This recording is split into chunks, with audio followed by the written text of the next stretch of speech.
Hey mga bros, may balita at reports nga tayo dito po sa sinabi ni Mr. Snow Badua dahil ito nga daw pong si Mo Tautua mga kabrods.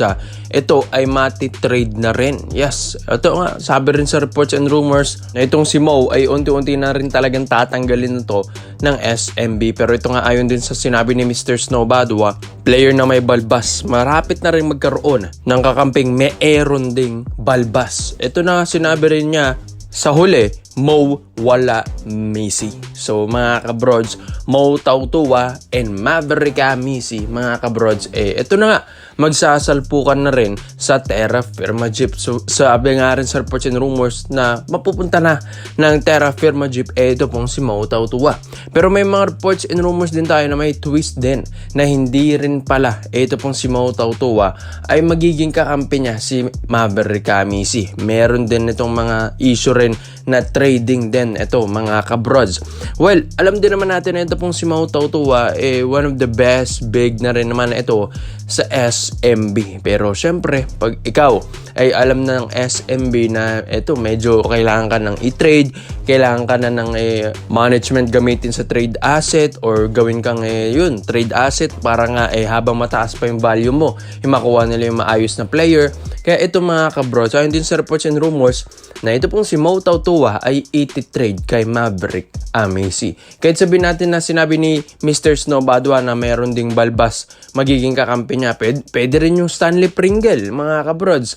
Pwede silang ma-trade din sa Rain Ocean. Pero dito sa Terra Firma Jeep, baka nga ma-trade itong si Mo Tautua dito kay Maverick Messi. Dahil may mga balbas din naman yung mga ibang Terra Firma Jeep dyan, katulad na ng kapatid ni Maverick Messi na si Jerick, nandyan din, sinasanggalang may mga balbas din, diba mga kabrods? Kaya ito, parang twist nga rin ito pong Mo wala Messi. So ito na nga, si Messi ay mapupunta naman ng San Miguel Beermen.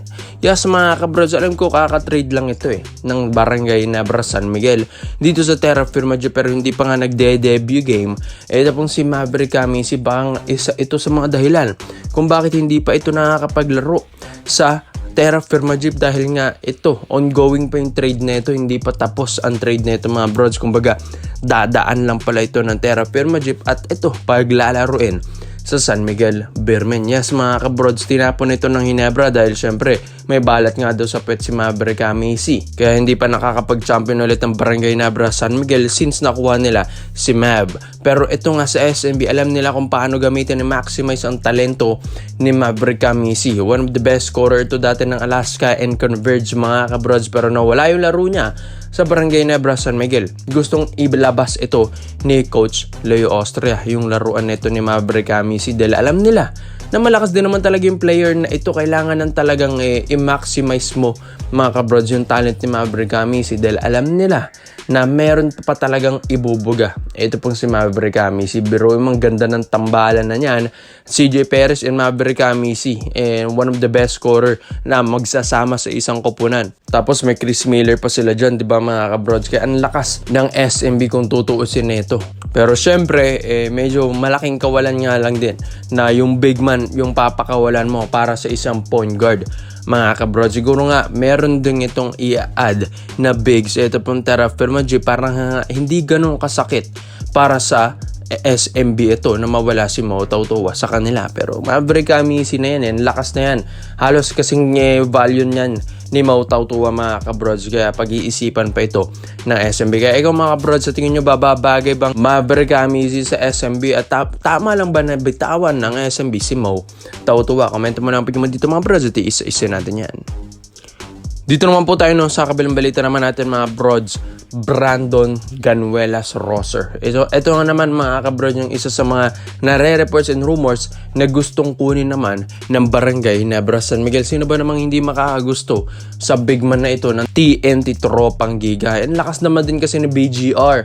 Talagang nag-i-improve ito kada season. Kaya tignan nyo mga brods, ang gaganda lagi ng performance nito ni Brandon Ganuelas Roser. Siya nga rin yung kukompleto ng Gilas Pool mga kabrods sa paparating na Asian Games. Kaya nga ito, maganda ito para sa Barangay Nebra San Miguel. Ito pong si Brandon Ganuelas Roser dahil yun nga alam nila na ito yung tutulong sa big man position, lalo na ang daming nawala sa Barangay Nebra San Miguel na wala pa si Jamie Malonzo na wings nila. Kaya ito pong 6'7" na si BGR, kailangan nila ito mga bros. Ang problema lang ng Barangay Nebra San Miguel, paano naman nila kukunin ito pong si BGR? Knowing na sa TNT ito, hindi naman to farm team. Tapos gamit pa sa TNT tropang giga.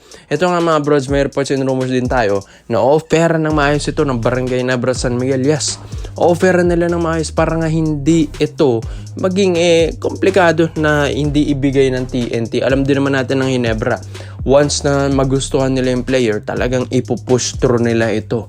Kaya may mga reports and rumors din yung mga ibang bigs din dito ng Hinebra na hindi na nga din daw masyadong gumagalaw at inconsistent na rin.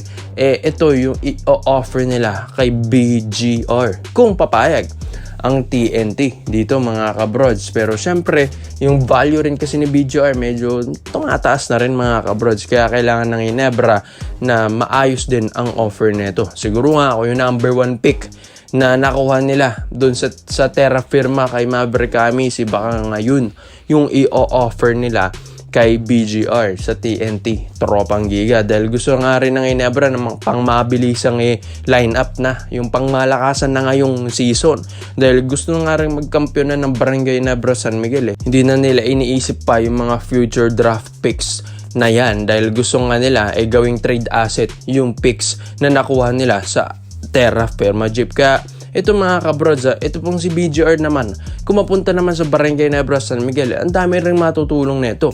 Unang-una, yung hassle nito sa laro sa ilalim, ito pong si BGR, talagang nag-improve Ito pong si Brandon. Tapos dito sa Barangay Nebra San Miguel, kailangan din ng katulong ni na Japet dyan, ni na Norbert Torres, mga kabrods. Kailangan talaga ng katulong dyan nila Troy Rosario sa ilalim. Ito pong si BGR, napakatigas din ito sa ilalim mga bros. Maski si Junmar, talagang napipikon dito sa hassle ng depensa ni Brandon Ganuela sa roster, maski import nga Tapos ang ganda rin ng mga scoring ability din ito ni Brandon Ganuela sa roster, rebounding skills din. Ang ganda rin ng footwork sa ilalim, matigas-tigas din pomoste. Tapos mabilis din sa height na 6'7" na big man. Ang ganda rin ng talagang yung speed, yung quickness din nito ni BGR mga brods. Kaya maganda nga kung makuha ng Barangay Nebra, dahil ang laking tulong nga nito sa ilalim. Hindi lang naman sa ilalim, may outside shooting pa.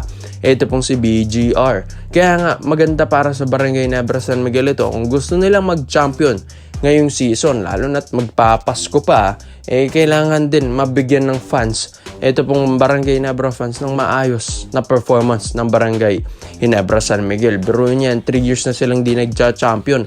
Parang hindi na ba nagigising ang Hinebra? Kaya ito mga brods, maganda kung makuha nila si BGR. Laking tulong ito para sa kanila. Kaya komento mo lang pa yung dito mga brods, Brandon Ganuela sa roster to Barangay Hinebra San Miguel. Komento mo lang pa yung dito mga brods. Isa-isa natin yan. Salamat po sa panonood mga brods. This is Kings Basketball Trade Hoops. Yun lang. I'm out.